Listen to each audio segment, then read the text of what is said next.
C'est un extrait de l'émission Brainstorm Geek. Donc, vous allez voir juste un sujet et n'hésitez pas à aller sur tout ce qui est hébergeur de podcasts et YouTube pour voir l'épisode en entier. Allez, ciao!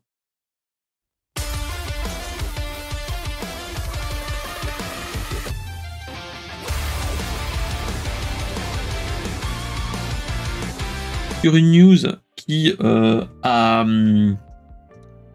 marqué quand même le mois de février, surtout le 19 février, on nous a annoncé la sortie d'un nouvel iPhone, l'iPhone 16e, pour la fin du mois. Donc là, on l'a bien sorti, etc. Voilà. On nous a annoncé que voilà, c'est un 16e, donc smartphone de la gamme Apple, qui s'inscrit dans la gamme des 16 et qui va remplacer la gamme SE ou Special Edition avec un petit embonpoint au point de vue budget. Qu'est-ce qu'ils ont fait? En fait, ils ont fait j'ai envie de dire, ils ont fait le meilleur des deux mondes, c'est-à-dire le meilleur de l'iPhone 16 et de l'iPhone SE. Je m'explique. En fait, ils ont récupéré. Ils récupèrent le processeur de la gamme 16 en étant un petit peu plus entrée de gamme parce que la puissance est moins élevée. Pas de multi-capteur, même si tu peux faire du zoom optique x2. Pas de bouton pour faire des prises de caméra, ces choses-là. Le MagSafe qui est quand même étonnant.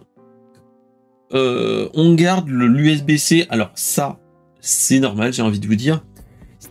En fait, moi, c'est ça que je me posais la question. C'est que en fait, tout le monde se disait oui, c'est génial, machin truc. L'iPhone 16 est là, machin truc. Avec l'USB-C. Mais pour ceux qui ne veulent un iPhone pas cher, etc., n'avait pas grande possibilité de faire quelque chose avec de l'USB-C.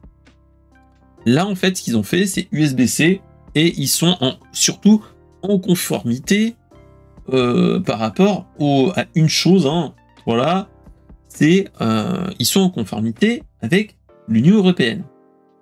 Par contre, moi, c'est ce qui me fait un petit peu peur, c'est que même s'il a de belle qualité, j'ai envie de vous dire, avec de belles photos, ça fera quand même de belles photos avec, même s'il y a juste un capteur, la recharge sans fil qui est là, mais sans le MagSafe, une puissance un petit peu plus basse, un écran un petit peu plus bas, mais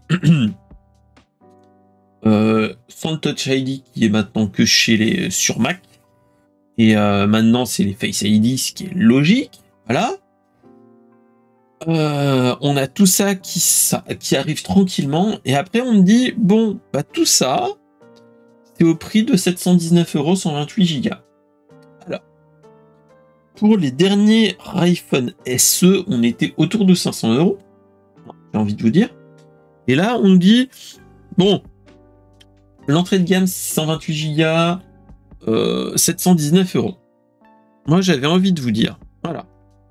Un smartphone à 700€. Quoi qu'on a un smartphone moins de 800€. À part j'ai envie de vous dire, là, actuellement, vous avez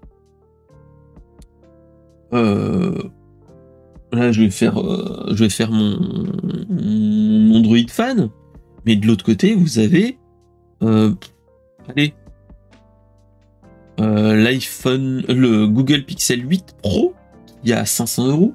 Donc, clairement, j'ai envie de te dire, on peut prendre un bon gros derrière, tu te dis, là, ça fait c'est du gros PC, c'est du gros un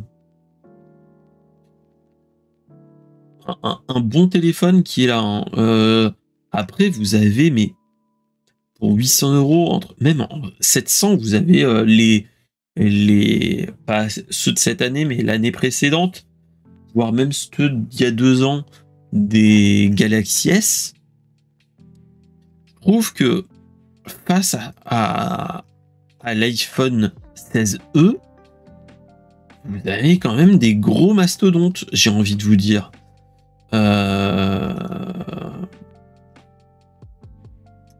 Hop.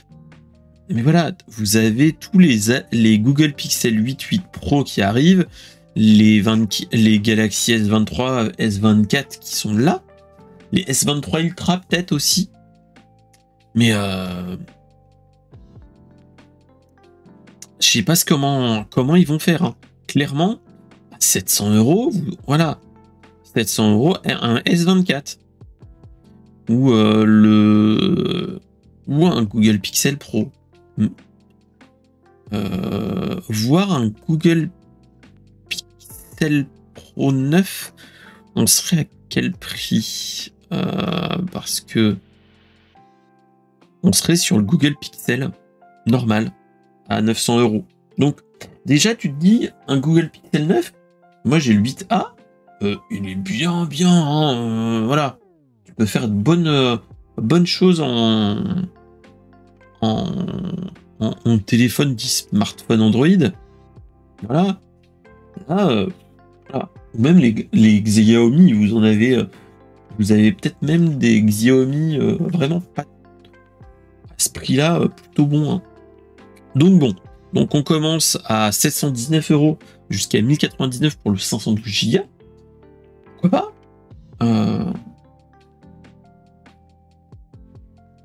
Après, pour ceux qui sont dans le monde iPhone, qui veulent un premier iPhone, déjà en budget, j'ai envie de vous dire, mais on est déjà à 128 Go, il va tenir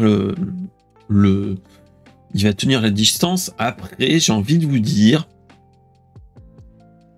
est-ce que ça serait pas plutôt bon d'attendre un petit peu et d'acheter des iPhones un petit peu plus vieux, de la génération précédente, voire de la génération d'avant.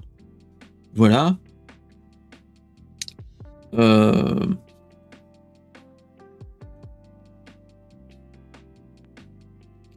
C'est ça qui me pose de grosses questions sur ce type d'appareil. C'est que on a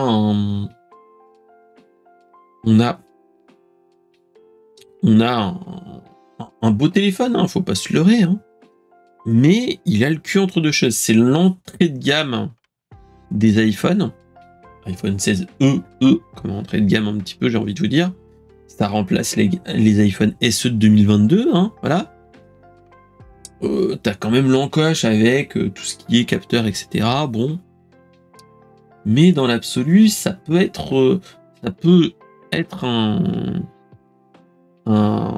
quelque chose à jouer, surtout que Apple Intelligence arrive, ou est déjà arrivé, si mes souvenirs sont bons, sur ce téléphone. Donc voilà. 26 heures d'autonomie, tu te dis bon, pourquoi pas, on va pas voir en direct, hein, mais voilà.